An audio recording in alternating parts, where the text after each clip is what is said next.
أعوذ بالله من الشيطان الرجيم. بسم الله الرحمن الرحيم.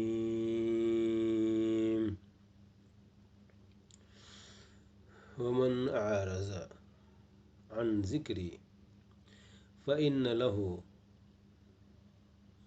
ومعيشة ضنكا ونحشره ويوم القیامت عاما.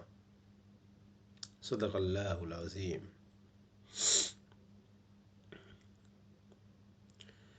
میرے عزیز ساتھیوں، السلام علیکم ورحمۃ اللہ وبرکاتہ. ابھی میں نے سورہ طٰہٰ کی ایک آیت تلاوت کی،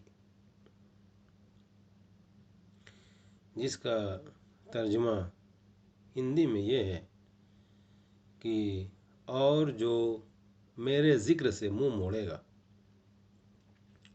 اس کے لیے دنیا میں زندگی تنگ ہوگی اور قیامت کے دن ہم اسے اندھا اٹھائیں گے.